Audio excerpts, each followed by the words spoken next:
15-20 साल से Apple user रही हूँ, कभी इस तरीके की वार्निंग नहीं आई है, तो एक सीरियस वार्निंग थी। सरकार द्वारा प्रायोजित आपके फोन की जासूसी की जा रही है, इससे बड़ी शर्म की बात किसी सरकार के लिए क्या हो सकती है। इन्वेसिव पॉलिटिक्स के तहत क्या देखना चाहते हैं कौन किससे बात कर रहा, क्या बात कर रहा, पूरा का पूरा नॉर्थ कोरिया बनने जा रहा है क्या। तो बड़े दुख की बात है, आज हमारे डेमोक्रेसी में, लोकतंत्र में आज़ादी और आपकी प्राइवेसी को भी ये किस लिए उसको खत्म करना चाहते हैं। एक एक कर ये मैसेज कई नेताओं के पास गए हैं, जिसके बाद विवाद शुरू हो गया है। इसमें स्टेट स्पॉन्सर्ड हैकर्स के द्वारा फोन पर हमला होने की संभावना जताई गई है। टीएमसी सांसद महुआ मोहित्रा ने पोस्ट में दावा किया है कि उनके अलावा उद्धव ठाकरे गुट की शिवसेना की प्रियंका चतुर्वेदी, आप के राघव चड्ढा, सीपीआई के महासचिव और पूर्व सांसद सीताराम येचुरी, कांग्रेस नेता और प्रवक्ता पवन खेड़ा और द वायर न्यूज वेबसाइट संस्थापक को भी एप्पल से ये मैसेज मिले हैं। इसको लेकर अब राजनीतिक बवंडर खड़ा हो गया है और आरोप और प्रत्यारोप का सिलसिला तेज हो गया है। जिस तरीके से रात को मुझे ये वार्निंग आई है, मैं 15-20 साल से एप्पल यूजर रही हूँ, कभी इस तरीके की वार्निंग नहीं आई है, तो एक सीरियस वार्निंग थी जहाँ पे वो डूज एंड डोंट्स भी बता रहे थे हमें कि क्या हमें करना चाहिए टू सेफगार्ड हमारे जो भी डेटा है। तो दिखाता है किस तरह, और बहुत स्पष्ट तरीके से कहा है स्टेट स्पॉन्सर्ड है, ये जो अटैक हो रहे हैं स्टेट स्पॉन्सर्ड हैं। हमारा स्टेट कौन, सरकार कौन, तो वो क्लियरली ये बता रहा है ये केंद्र सरकार की तरफ से प्रायोजित कार्यक्रम है और इस पे आप सावधानी बरतिए। और आज सवेरे जब पता चला कि बहुत सारे ऑपोजिशन के एमपीज हैं जिनको इस तरीके की ईमेल आई है, वार्निंग आई है, तो मैं बस यही कहना चाहूंगी, पेगासस का किस्सा हो चुका, उसको खारिज करने की पूरी कोशिश की गई, पार्लियामेंट में उस पर चर्चा नहीं हुई। अदानी के भ्रष्टाचार पे कोई चर्चा नहीं हो रही है, उनके बचाव के लिए इस तरीके के कार्यक्रम हो रहे हैं। सब जानते हैं कि ऑपोजिशन में कौन वोकल वॉइसेस हैं और ऑपोजिशन के ही एमपीज को ये मैसेज आ रहे हैं, तो यानी ये लार्ज स्केल सर्वेलेंस हो रहा है जो स्टेट प्रायोजित है।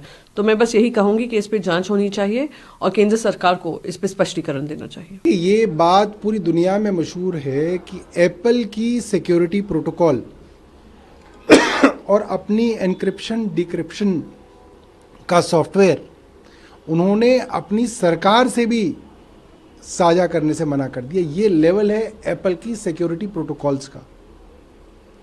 अगर एप्पल जैसी दुनिया की सबसे विश्वसनीय कंपनी ये कहती है state sponsored attack, state sponsored attack मतलब सरकार द्वारा प्रायोजित आपके फोन की जासूसी की जा रही है, इससे बड़ी शर्म की बात किसी सरकार के लिए क्या हो सकती है।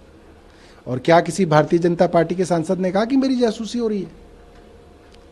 सिर्फ और सिर्फ विपक्षी दलों के नेताओं की जासूसी की जा रही है। क्यों जासूसी की जा रही है? ऐसा क्या डर है केंद्र सरकार को कि अब विपक्ष की एक एक स्ट्रेटजी केंद्र सरकार उनके फोन के जरिए जानना चाहती है? ये तो बहुत शर्म की बात है। इस तरीके का स्टेट मशीनरी का दुरुपयोग मैं समझता हूं पूरे विश्व में किसी लोकतांत्रिक देश में हमने नहीं सुना। अगर एक आदमी के फोन पे जासूसी हो जाए तो अमेरिका जैसे देशों के अंदर तो सरकार गिर जाए, राष्ट्रपति को जो है इस्तीफा देना पड़ जाए।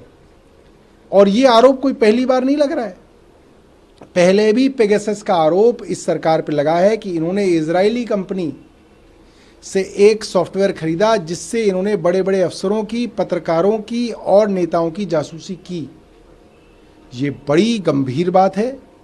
ये देश की प्रजातंत्र की नींव पे चोट करने वाली बात है। इसकी सफाई केंद्र सरकार को देनी चाहिए। ये नहीं, इसी आरोप क्यों कह रहे हैं? मैसेज अलर्ट आ चुका है, सरकार न कहे कि ये अलर्ट गलत है। अखिलेश जी का भी नाम है, महुआ जी का है, प्रियंका जी का है, सीताराम येचुरी का है, शशि थरूर का है, राहुल जी की टीम में लोगों का है। मतलब ये हो क्या रहा है? डिजिटल दुनिया बना रहे हैं और इन्वेसिव पॉलिटिक्स के तहत क्या देखना चाहते हैं कौन किससे बात कर रहा, क्या बात कर रहा, पूरा का पूरा नॉर्थ कोरिया बनने जा रहा है क्या? सीधी सी बात है। सरकार की ओर से अभी तक कुछ सुना ही नहीं मैंने। उनकी ओर से सफाई आनी चाहिए ना। इसका एक मंत्रालय भी है, वो क्या कर रहा है? बड़े दुख की बात है कि सुबह सुबह ये जानकारी मिली और इस तरह का मैसेज कंपनी के माध्यम से मोबाइल पर पहुंचा है। और ये जो मैसेज बता रहा है कि आपका स्टेट एजेंसी या स्टेट की तरफ से हैक किया जा रहा है या जासूसी की जा रही है। तो बड़े दुख की बात है, आज हमारे डेमोक्रेसी में, लोकतंत्र में आज़ादी और आपकी प्राइवेसी को भी ये किस लिए उसको ख़त्म करना चाहते हैं? आखिरकार जासूसी किस लिए? और इस सीमा तक कि जो पार्टी के बड़े नेता हैं, पार्टियों के बड़े नेता हैं, उनके मोबाइल सर्वेलेंस में ले लिए जाएं, उनकी जानकारी हो जाए। ये बड़ा दुखद है और डेमोक्रेसी में इसके लिए कोई जगह नहीं है। इसकी जांच हो, सरकार जांच करके बताए क्यों ऐसा चल रहा है, जिसमें कई वरिष्ठ नेता हैं, डिफरेंट पार्टीज के हैं।